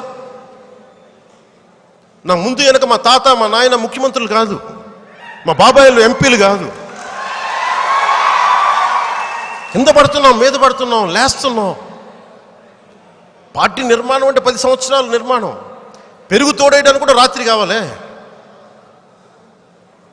పెరుగు తోడేసి ప్రతి అర్ధరాత్రి ప్రతి పూట చూస్తామా? ప్రతి 10 నిమిషాలకు ఒకసారి తోడుకుందా లేదనేది. పార్టీ నిర్మాణం అంటే కనీసం మీరు ఒక దశాబ్దం వెయిట్ చేయాలి. దశాబ్దం వెయిట్ చేసిన తర్వాత అప్పుడు ఎటువైపు వెళ్తుందో చూసుకుందాం, అప్పుడు చూసుకుందాం. లేడికి లేచిందా పరుగునట్టుగా నేను ముఖ్యమంత్రి అయిపోవాలి నిన్న కళ్ళ గంటల. ప్రజలు ఊహ జరిగితే మీరు ఒప్పుకుంటే ముఖ్యమంత్రిని అవుతారు. వేస్తే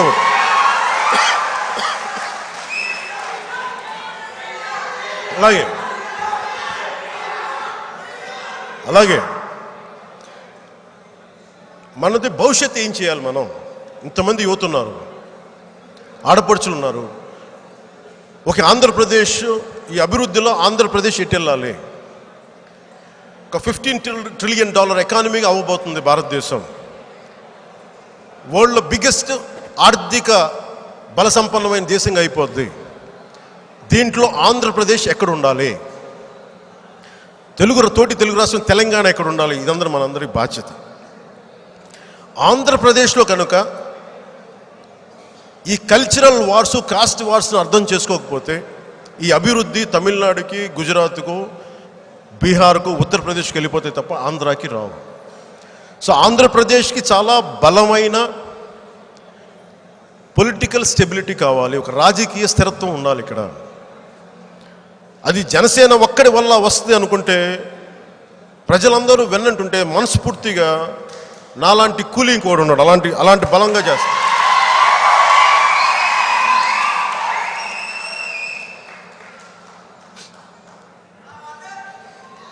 కానీ ఆ పరిస్థితులు వచ్చే వరకు మనం కొంచెం సామరస్యంగా వెయిట్ చేయాలి.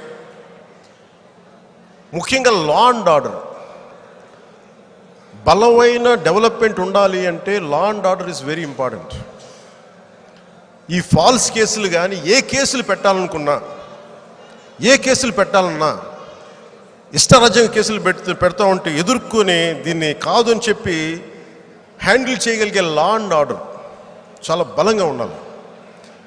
జనసేన ప్రాథమిక లక్ష్యం క్రిమినాలిటీ లేని, నేరాలు లేని ఆంధ్రప్రదేశ్ నేను చూడాలనుకుంటున్నాను.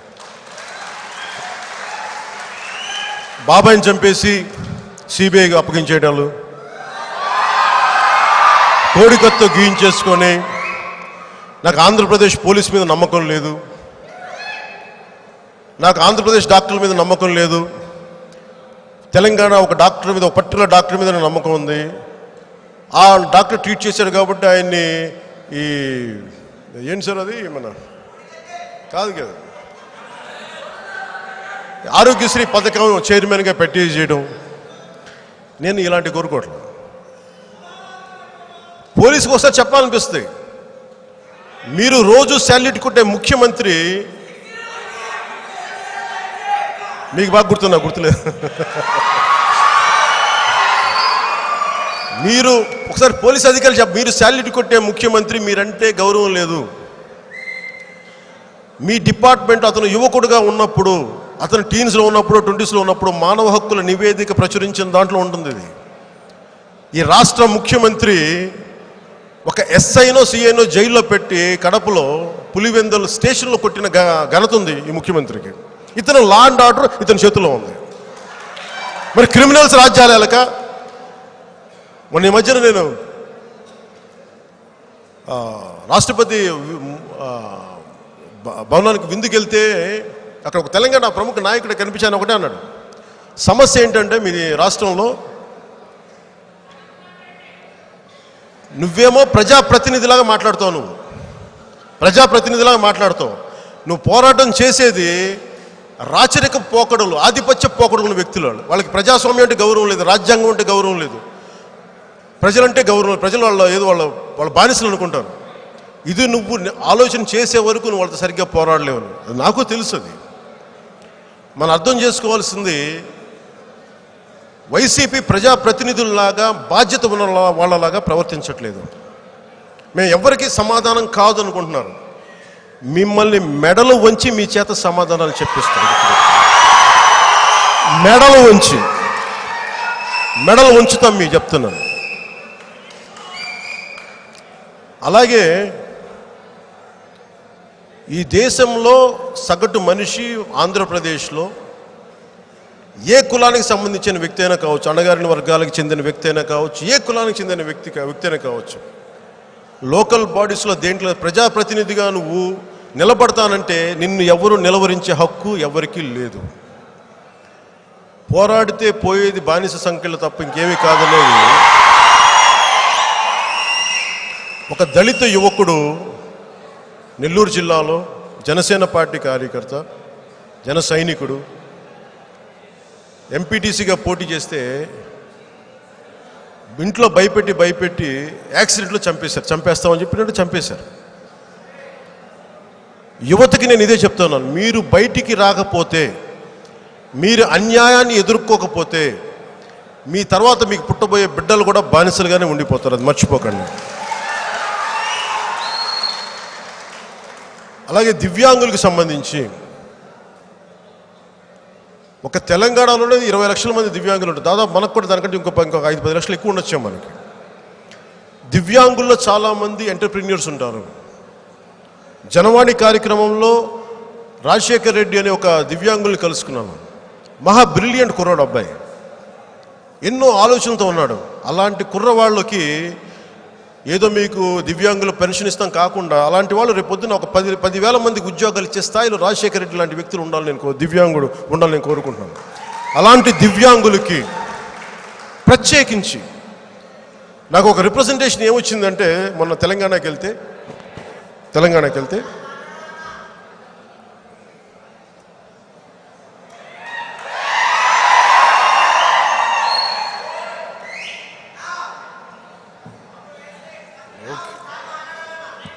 కూర్చో. అలాంటి దివ్యాంగులకి వారి గొంతుకి, వారి బాధలకి జనసేన గళమవ్వాలని నేను కోరుకుంటున్నాను. ఉదాహరణకి నాకు వచ్చిన రిప్రజెంటేషన్, నేను కొండగట్టు నుంచి తిరిగి వస్తూ ఉంటే ఒక దివ్యాంగులు రోడ్డు మీద ఆపి నాకు వినతిపత్రం ఇచ్చాడు. వినతిపత్రం ఇచ్చి ఏంటన్నాడంటే, అన్న మేము తిరుమలకి వస్తుంటే కొండపైకి మాకు సరైన విధి లేదన్నా, కొంచెం నువ్వు మా దివ్యాంగులు కూడా వెంకటేశ్వరాన్ని చూసుకునే అదృశ్యం కల్పించు, మాకు సరైన విధి విధానాలు లేవంటే, రేపు పొద్దున్న జనసేన ప్రభుత్వం వచ్చినా, ఎలాంటి ప్రభుత్వం వచ్చినా, కలిసి ఉన్న ప్రభుత్వం వచ్చినా, లేదా జనసేన బీజేపీ ప్రభుత్వం వచ్చినా, ఏ రకంగా వచ్చినా కానీ ఈ దివ్యాంగుల తాలూకు అభివృద్ధికి, అలాగే ముఖ్యంగా వారికి సంబంధించిన వారి కుటుంబ సభ్యులకు సంబంధించిన ఆవేదనను అర్థం చేసుకొని పెన్షన్ పెంచడం కానీ, వారి అభివృద్ధికి తోడ్పడే, ఆర్థికంగా బంకంచం బలపడే విధంగా పథకాలు ఉంటాయని మనస్ఫూర్తిగా నేను మీకు తెలియజేసుకుంటాను.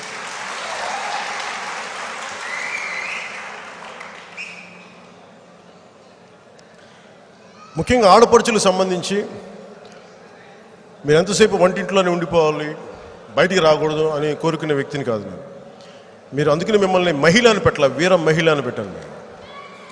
అలాంటి వీర మహిళలు జనసేన పార్టీలో ఉన్న వీర మహిళలు కాదు, ఎవరైనా సరే, ఏ ఆడపడిచైనా సరే సమర్థత, ప్రతిభ ఉండి వారు ఎంటర్ప్రెన్యూర్స్గా అవుతారు, ఒక చిన్న సైజు పారిశ్రామికవేత్తలుగా అవుతారు, లేదంటే ఏదైనా వ్యాపారం చేయగలరంటే అలాంటి చేదోడు వాదోడుగా ఉండే పథకాలు ప్రవేశపెడతామని చెప్పేసి మనస్ఫూర్తిగా నేను తెలియజేసుకుంటాను.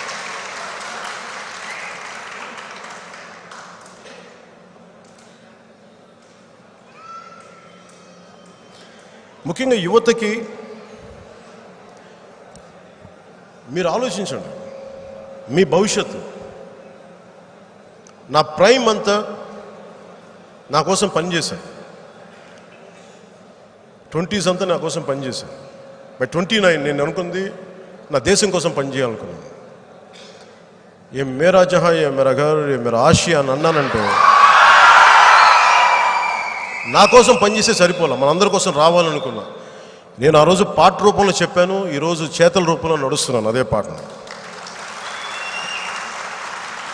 అందుకనే యువతకి మీ వెన్నెముక బలంగా ప్రతిసారి వంగిపోతే ఎట్లాగా? మీరు గట్టిగా నిలబడాలి కదా, మీ భవిష్యత్తు కదా. నేను ఏ రోజున మాట్లాడుతూ నాకు ముఖ్యమంత్రి అయితే ఏంటి, అవ్వకపోతే ఏంటి, కానీ మీరు బాగుండాలి అంటే నన్ను చేస్తే నేను ఇంకెక్కువ పని చేయగలను, అంతే తేడా. లేదు చేయలేదనుకోండి, ఇలా పోరాటం చేసుకుంటూ వెళ్ళిపోతాం. నాకు అందులో ఇబ్బంది ఏం లేదు. కానీ మీరు చూడండి, నిన్న చెప్పిన సభలో ఎస్సీ సప్లాన్ ఫండ్స్లో దాదాపు తక్కువ డబ్బులు ఖర్చు పెట్టి ఎక్కువ డబ్బులు దారి మళ్లించేశారు. సో దాంట్లో మన కళ్ళకు ముందు కనిపిస్తుంది దాదాపు 20,000 కోట్లు పైచిలకు ఖర్చు పెట్ట వేరే వాటికి తెలుస్తూ ఉంది ఖర్చు గత 3 ఏళ్లలో. మనకి అంబేద్కర్ విదేశీ విద్యా పథకం కానీ, హాస్టల్ సౌకర్యం కానీ, ఇలా చాలా సౌకర్యాలు ఎస్సీ ఎస్టీకి సంబంధించింది పెడితే 16,000 కోట్లు 16,500 కోట్లు వాళ్ళు రంగులు వేయడానికి పట్టింది. వైసీపీ జెండా భవనాలకి రంగులు వేయడానికి పట్టింది సమయం. మళ్ళీ రంగులు కోటి తిట్టిన తర్వాత రంగులు మార్చడానికి ఇంకొక 2,000 కోట్లు ఖర్చు. ఉట్టి పుణ్యానికి 18,000 కోట్ల పైచిల్లుకు 19,000 కోట్ల పైచిల్లుకు ప్రజాధనం దుర్వినియోగం. అదే కనుక వాళ్ళకి ఇచ్చుంటే ఎంతమంది మిగతా కులాల నుంచి, అణగారిన కులాల నుంచి ఎంతమంది విదేశ విద్యకి వెళ్ళేవాళ్ళు, చదువులు కట్టుకునే వాళ్ళు, ఫీజు రీఎంబర్స్మెంట్లు వచ్చేసి. ఇది యువతకు జరుగుతున్న అన్యాయం. అది మీరు గ్రహించకుండా ముఖ్యమంత్రి మా సామాజిక వర్గానికి చెందినవాడు, లేదంటే మావాడు అని మీరు ఏ భావన తీసుకొని పెట్టుకున్నా అది సబబా లేదని మీరు ఆలోచించుకోండి.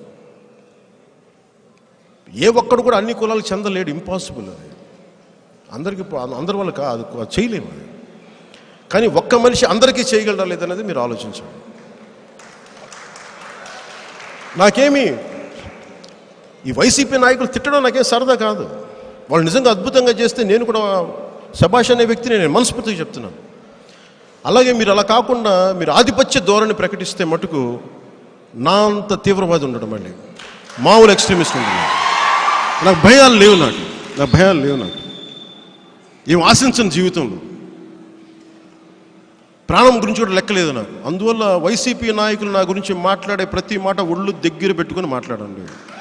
నేను నా గురించి మాట్లాడట్లేదు, ప్రజల గురించి మాట్లాడుతున్నాను. దశాబ్దపు పాటు ఆంధ్ర ప్రజలు, తెలంగాణ నాకు చీవాట్లు తిన్నారు. సిగ్గుండాలి ఆంధ్రప్రదేశ్ పాలిస్తున్న నాయకులకి, సిగ్గుండాలి వైసీపీ నాయకులకి. మీరు పౌరుషం లేకపోతే ఎట్లా? 5,000 ఉద్యోగాలు సరిపోతాయా మీకు? 5,000 రూపాయలు ఇచ్చి మీకు విలేజ్ వాళ్ళు సరిపోతాయా మీకు? ఒక్కొక్కడికేమో 1,000 ఎకరాలు ఉన్నాయి. ఐటీ మినిస్టర్గా 600 ఎకరాలు ఉన్నాయంటే ఎక్కడ? అంటే నేను అనేది డబ్బులు కాదు, నేను కనీసం ఉద్యోగాలు, మనకు జీతం బలమైన జీతాలు ఉండదు. 5,000కి మీరు ఊళ్ళలో ఉండిపోతారా? మీరు ఆలోచించుకోండి ఒకసారి. ఉపవాస ప్రార్థనలు చేసి నేను ఒక ఎస్సీ ఎస్టీ లీడర్ చెప్తా ఉన్నారు నాకు. మా వాళ్ళందరూ ఉపవాస ప్రార్థనలు చేశారు. మా బిడ్డ జైల్లో ఉన్నాడు, పాపం తండ్రి పోయినాడు, బిడ్డ ఒక్కడే రోడ్ల మీద తిరుగుతున్నాడు అని చెప్పి ఉపవాస ప్రార్థనలు చేశారంట. కానీ నేను ఏదో సరదాగా చెప్పలేదు. నేనేమన్నానంటే చాలా నమ్మారు అతన్ని, మా వాడిని నమ్మారు. నేనైతే మీలా నేనైతే ఏమనుకుంటాను, జైలుకి వెళ్ళాడు, అవును డబ్బులు దొబ్బేసి వెళ్ళాడు ఆయన. దాంట్లో ఆయన అది బాలగంగాధర్ తిలక్ కాదే. నేను వాళ్ళ స్థానంలో ఉంటే నేనేమనుకుంటానంటే, వాళ్ళ నాన్న ముఖ్యమంత్రి, ఆయనకి పోయేది ఏముంది? కాంట్రాక్టులు చేసుకున్నాడు, పైరువీలు చేసుకున్నాడు, డబ్బులు సంపాదించి సంతోషంగా ఉన్నాడు. జాలి ఏముంటుంది? అయినా తండ్రి చనిపోగానే వెంటనే నాకు ముఖ్యమంత్రి కావాలనే తండ్రి శవం పక్కన పెట్టుకొని నేను ముఖ్యమంత్రి అవ్వడం అది మన సాంప్రదాయం కాదు కదా, అది రాచరికం. అది ఓకే. అలాంటి వ్యక్తికి పాపం అమాయకంగా కొంతమంది నమ్ముతారు, నాకు అది ఓకే. కానీ వాళ్ళని కూడా నేను మమ్ము చేశాడు ఆయన. ఇలాంటి వ్యక్తి మీకు కావాలా? ఇంకొకసారి మీరు ఆలోచించుకోండి. ఇది మీరు తర్కం పెట్టుకోండి, వాదన పెట్టుకోండి, డిబేట్స్ పెట్టుకోండి. ఒక 5 మంది 10 మంది డిబేట్స్ పెట్టుకోండి, ఆలోచించండి. పవన్ కళ్యాణ్ చెప్పాడు, జనసేన అధ్యక్షుడు చెప్పాడు, మీరు నమ్మద్దు. నేను చెప్పిన దాంట్లో హేతు ఉందా, సబబు ఉందా, ఎంతవరకు తప్పు, ఎంతవరకు హేతు ఆలోచించుకొని మీరు మాట్లాడాలి. అంతేగాని గుడ్డిగా నాతో సహా అంత వ్యక్తిగత ఆరాధన ఎవరిని చేయకండి. నాతో సహా గుడ్డిగా ఆరాధించకండి ఎవరిని. నేను మంచి అయితే మంచిని పెట్టండి, నేను తప్పు అయితే ఖచ్చితంగా నిలువ చేయండి. నువ్వు తప్పు చేస్తున్నావు అంటే సరిదిద్దుకుంటాం. అదే కదా ప్రజాస్వామ్యం అంటే.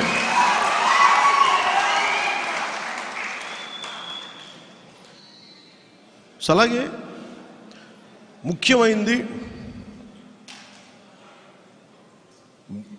ఆంధ్రప్రదేశ్లో ముఖ్యంగా నేను మాట్లాడింది, తెలంగాణ సభలో మాట్లాడింది, తెలంగాణ లాంటి తిరుగుబాటు ధోరణి కనుక ఉండుంటే ఆంధ్రప్రదేశ్ ఎప్పుడో బాగుపడిపోయింది. రోడ్ల మీదకి వస్తారు అన్యాయం జరిగినప్పుడు. ఎందుకంటే వాళ్ళకి 2 సంవత్సరాలు స్వాతంత్రం రాలా. రజాకారులు వారి ఆడపడుచుల్ని కళ్ళల్లో కారం కొట్టి మానభంగాలు చేసి ఆ బాధ ఉండిపోయింది. వాళ్ళకి తిరుగుబాటు ఉంది, మనకు లేదు. ఆంధ్ర ప్రాంత ప్రజలకి కులం మీద ఉన్నంత పిచ్చ ఆంధ్ర జాతి మీద లేదు. అది బాధ. కానీ ఏం చేస్తాం, ఇది వాస్తవం, దీన్ని భరించాలి, తప్పదు. ఈ కులాల గీతల మధ్యలోనే మాట్లాడాలి. నేను కోరుకుంటుంది, నేను కులాలని అర్థం చేసుకున్నవాడిని, కుల పిచ్చ ఉన్నవాడిని కాదు. నేను కులాల తాలూకు అసమానతలను అర్థం చేసుకున్న వ్యక్తిని. నేను భారతీయుడు. అలాగే మా పార్టీలో కూడా, జనసేన పార్టీలో కూడా అందరూ ఉన్నారు, అన్ని కులాలు ఉన్నాయి. రెడ్డి సామాజిక వర్గం ఉంది, కమ్మవారి సామాజిక వర్గం ఉంది, బ్రాహ్మిన్స్ ఉన్నారు, వైశ్యులు ఉన్నారు, రెల్లి కులస్తులు ఉన్నారు, ఎస్సీలు ఉన్నారు, ఎస్టీలు ఉన్నారు, కాపులు ఉన్నారు, బలిజులు ఉన్నారు, బోయిలు ఉన్నారు, శెట్టి బలిజులు ఉన్నారు. ఒక్కలేడు, అన్ని కులాలు ఉన్నాయి ఇక్కడ. రజకులు, నాయి బ్రాహ్మణులు అందరూ ఉన్నారు. నూరు భాషలు, దూదేకులు, ముస్లిమ్స్. ఈ పార్టీ ఏ కులాన్ని ప్రత్యేకించి తగ్గించుతూ అందరినీ సమానంగా చూసుకునే పార్టీ ఇది. అందరినీ సమానంగా సాధికారత ఇచ్చే పార్టీ. కానీ మన నాయకులు కూడా ఏదన్నా పొరపాటున ఏదైనా ఒక మాట మాట్లాడితే నేను మందలిస్తాను. ఈ మాట తప్పు, ఇది మనం మిగతా వాళ్ళని దూరం చేసుకుని దయచేసి ఈ మాట మాట్లాడకండి. ఈ మధ్యన నా దృష్టికి ఒకటి వచ్చింది. రాజమండ్రి వైసీపీ నాయకురాలు అనుకుంటా, పేరు తెలియదు, మర్చిపోయాను. పాలించడానికి మేమే, పాలించాలంటే మేమే అని చెప్పి ఆ పర్టికులర్ సామాజిక వర్గం, ముఖ్యమంత్రి గారి సామాజిక వర్గానికి సంబంధించి అన్నారు. ఆ మాట ఎంత బాధ కలిగిస్తుంది మిగతా వాళ్ళకి మీకు తెలియదు. అది అనిపిస్తుంది. కానీ ఒక్క వ్యక్తి చేసింది, ఒక వ్యక్తి కామెంట్, ఇది ఒక కులం చేసిన కామెంట్ కాదు. ఒక వ్యక్తి చేసిన కామెంటు కులానికి అంటగట్టిపోద్ది. అందుకని ఒకవేళ అలా మాట్లాడుతున్నారంటే అది సకల శాఖ మంత్రి సజ్జల గారు చెప్పింది అనుకోవాలా? అది తప్పు కదా. ఒకవేళ నేనైతే ఖండిస్తాను. నా పార్టీలో ఎవరన్నా అలాగా మాట్లాడితే దగ్గరికి పిలిచి అందరి ముందు నేను క్షమాపణ చెప్పిస్తాను, తప్పు మాట్లాడింది. అలాగే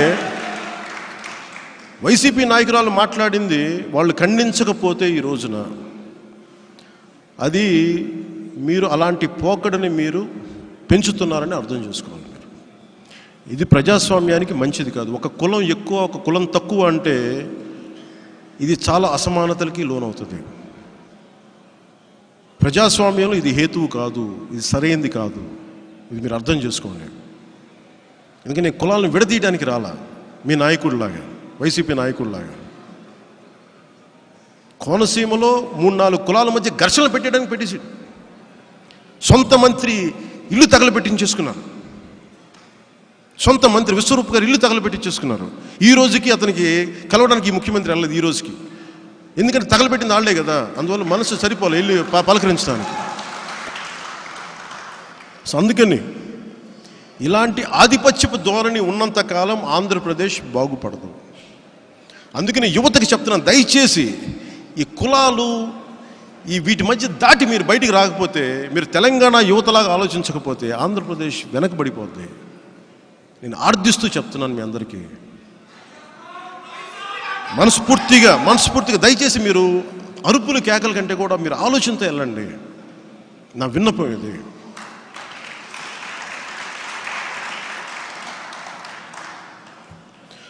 మొన్న ప్రధానమంత్రి గారిని వెళ్తే నువ్వేం మాట్లాడావు అని అడుగుతాను.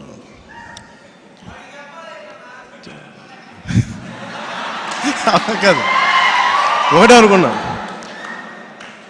నేను మొన్న ఏం చెప్పానో ఇవన్నీ పక్కన పెడితే భవిష్యత్తులో అయితే వైసీపీ నాయకులు ఒకటి చెప్తున్నాను. నేను ఇదైతే ఖచ్చితంగా ప్రధానమంత్రి చెప్పేది తిరుగుతాను. ప్రధానమంత్రి గారు నెక్స్ట్ టైం కలిస్తే ఒక మాట అయితే ఖచ్చితంగా చెప్తాను. సజ్జల గారు మీరు కూడా ఏమన్నా జాగ్రత్తగా. ఆయనకి ఉత్సాహం కుత్సిత ఏముంటుందండి, కుత్సితం కదండి, ఉత్సాహం. కుత్సితం అంటే వేరే మీనింగ్లా, ఉత్సాహం ఉత్సుకత. ఆయనకు ఉత్సుకత ఎక్కువ కాబట్టి నేను చెప్తాను, సజ్జల గారు ఈసారి ప్రధానమంత్రి గారిని కలిస్తే ఒక కంప్లైంట్ ఖచ్చితంగా పెడతానండి మీ మీద కాదు కానీ మీ నాయకుడి మీద. ప్రధానమంత్రి సార్ మీ దగ్గరికి వచ్చినప్పుడు నిలువెత్తి వెంకటేశ్వరం బొమ్మలు ఇస్తారండి, తిరుపతి లడ్డూలు ఇస్తున్నారు, ఆంధ్రప్రదేశ్లో ఆలయాలు కూల్చేస్తున్నారండి, అది పట్టించుకోవట్లేదు, కొంచెం చెప్పండి కొంచెం ఈసారి వచ్చినప్పుడు. ఇదైతే ఖచ్చితంగా చెప్తాను. భవిష్యత్తు ఆంధ్రప్రదేశ్ అద్భుతంగా ఉంటుంది. మీరు జనసేన వెంట నిలబడండి, నేను మాటిస్తున్నాను. నేను ఎక్కడికి పారిపోను. ఓడిపోయి నిలబడ్డాం, ఇంతకుమించి అవమానం ఏం జరగాలి, నిలబడున్నా ఇంకేం కావాలి. అందుకని మన ఉత్తరాంధ్ర సభలో ఒకటే చెప్పా, మాకు ఇచ్చేసేయాలి, మా ప్రాంతాలు మాకు సపరేట్ రాష్ట్రంగా ధర్మాన ప్రసాదరావు గారు. ఏమో పెద్ద మనిషి, ఇప్పుడు నీకు అధికారం రాలేదనుకో, పదవి రాలేదు, వెంటనే రాష్ట్రంలో ఎడగొట్టేస్తావా?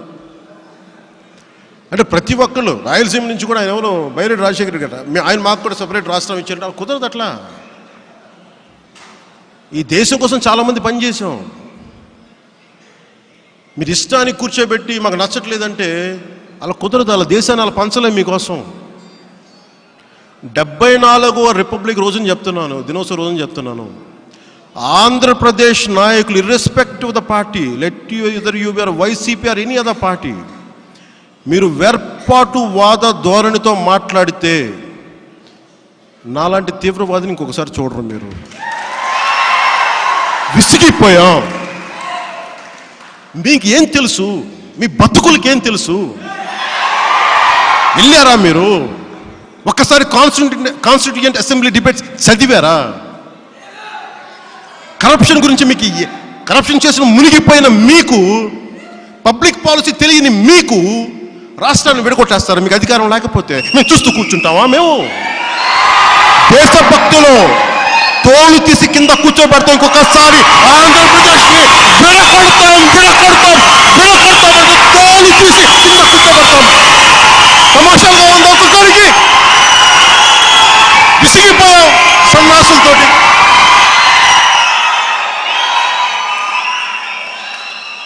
బాధ. మా నేల కాదా ఇది? మా దేశం కాదా ఇది? మేము కాదా ఇది? ఏం మాట్లాడతారు మీరు అందరూ కూర్చోబెట్టి? రాయలసీమ అంటారు. ఏం చేశారు రాయలసీమకు మీరు? ఎంతమంది ముఖ్యమంత్రులు రాయలసీమ నుంచి వచ్చారు? రాయలసీమను మీరు ఎందుకు కాపాడుకోలేకపోయారు? రాయలసీమ కర్నూలు నుంచి ఎందుకు వాసన వెళ్ళిపోయినది ఎందుకు ఆపలేకపోయారు? ఏం మాట్లాడతారు ఒక్కొక్కళ్ళు? ఉత్తరాంధ్ర రాష్ట్రం కావాలా మీకు? స్టీల్ ప్లాంట్కి జగిత్యాల సాయిరెడ్డి చనిపోయాడు తెలుసా మీకు? తెలంగాణలో గుంటూరులో హబీబుల్లా మస్తాన్ చనిపోయారు తెలుసా మీకు ఆ సంగతి? వైజాగ్లో స్టీల్ ప్లాంట్ కావాలంటే గుంటూరులో ప్రాణాలు చచ్చిపోయినాయి. ఇక్కడ ఇంతమంది ప్రాణత్యాగాల మీద ఉంది రాష్ట్రం.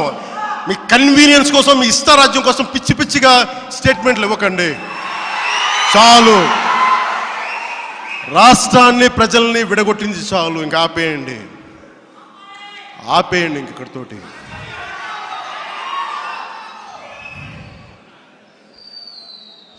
శాంతి. ఇది మీరు ఆలోచించండి. ఇది నా కోపం కాదు, నా ఆవేదన. విభజన, పంజాబ్ డివిజన్, భవిష్యత్తు గురించి ఎందుకు మాట్లాడతానంటే భవిష్యత్తు గురించి మాట్లాడతానంటే ఈస్ట్ బెంగాల్ 1920s అనుకోండి, బెంగాల్ డివిజన్ బెంగాల్ రాష్ట్రాన్ని 2 ముక్కలుగా చేద్దామంటే దేశం అంతా నిలబడింది విడగొట్టకూడదని. సుభాష్ చంద్రబోస్, లాలా లజపతి, అందరూ, గాంధీ గారితో సహా ఒక రాష్ట్ర విభజనకి బ్రిటిష్ టైంలో. మరి అదే 47కి వచ్చేటప్పటికి 45కి వచ్చేటప్పటికి దేశమే మత ప్రాతిపాదికన విడిపోతుంటే అందరూ వదిలేశారు. అందరూ అడిగారు, దేనికి ఇట్లా వదిలేశారు ఏంటంటే, సర్దార్ వల్లభాయ్ పటేల్ చెప్పిన మాటలు, మాకు వయసులో అయిపోయినాయి, పోరాట పట్టిం తగ్గిపోయింది, జైలుకి వెళ్ళి వచ్చాం, అలిసిపోయాం, అందుకని వదిలేయాల్సి వచ్చింది. దాన్ని బట్టి మనం నేర్చుకోవాల్సింది ఏంటంటే, పాత తరం నాయకులకి శక్తి సమర్థత క్షీణించిపోతున్నప్పుడు కొత్త తరమే దాన్ని చేయూతను అందుకోవాలి. అందుకని చెప్తున్నాను ఇది. అందుకని యువతకే చెప్తున్నాను, వచ్చే 50 సంవత్సరాలు మీదే, 2 తరాలు యువత ముందుకెళ్ళాలి. అందుకని మీరు ఈ పిచ్చి ఈ నాయకులు మాట్లాడే, ముసలోళ్ళందరూ మాట్లాడే మాటలు వినకండి. ముసలి అంటే ఉద్దేశం క్షమించాలి, పెద్దలని కాదు, ముసలి అవకాశవాద రాజకీయ నాయకులు వితిన్ బ్రాకెట్ చెప్తున్నా, వాళ్ళ మాటలు వినకండి, మీరు ఆలోచించండి. అందుకని దేశ సమగ్రతకి భంగం కలిగించే ఎలాంటి శక్తులైనా సరే జనసేన తరపు నుంచి నేను బలంగా గొంతెత్తుతాను. అది నా రాష్ట్రం కానీ నా దేశం కానీ ఎక్కడైనా సరే దేశ సమగ్రతకి భంగం కలిగించి సనాతన ధర్మానికి మీరు భంగం కలిగించి మతాల మధ్య చిచ్చు పెట్టే వ్యక్తులకి ఎవరికైనా సరే నేను సమాధానం చెప్తున్నాను. ఈ రోజున నేను బలంగా స్పందిస్తాను దాని మీద. దీన్ని ప్రజాస్వామ్యబద్ధంగానే ఎదుర్కొంటాం. సో ముగింపు వాక్యాలుగా, ఆంధ్రప్రదేశ్ భవిష్యత్తు అద్భుతంగా ఉండాలి. వ్యూహం నాకు వదిలేసేయండి, నా జీవితాన్ని పెట్టేశాను దీని మీద, నా కుటుంబాన్ని వదిలేశాను, మీరే నా కుటుంబం అనుకుంటున్నాను. మరి నేను మీ భవిష్యత్తుకి నేను ఎందుకు తాకట్టు పెడతాను? ఆంధ్రప్రదేశ్ భవిష్యత్తుకి నేను వ్యూహం వేస్తే ఆంధ్రప్రదేశ్ బాగుండాలని వ్యూహం వేస్తాను తప్ప పవన్ కళ్యాణ్ బాగుండాలని వ్యూహం వేయడం. అందుకని రాజకీయ వ్యూహం నాకు వదిలేసేయండి. సో మనస్ఫూర్తిగా అందరికీ ధన్యవాదాలు తెలుపుకుంటూ, సర్వే జనం సుఖినో భవంతు. సనాతన ధర్మాన్ని రక్షించుకుందాం. అన్ని మతాలని, ఇస్లాం, బౌద్ధం, జైన్, క్రిస్టియానిటీ, అన్ని మతాలని సమానంగా గౌరవించుకుందాం. కులం, మత, ప్రాంత ఎల్లలు దాటి, హద్దులు దాటి గుర్రం జాషువా చెప్పిన విశ్వనరుడి బాట వైపు పయనం సాగిద్దామని మనస్ఫూర్తిగా తెలియజేసుకుంటూ, ఇంకొక మారు 74వ దినోత్సవ రిపబ్లిక్ దినోత్సవ శుభాకాంక్షలు తెలియజేసుకుంటూ మీ అందరికీ సెలవు తీసుకున్నాను. జై భారత్, జై హింద్.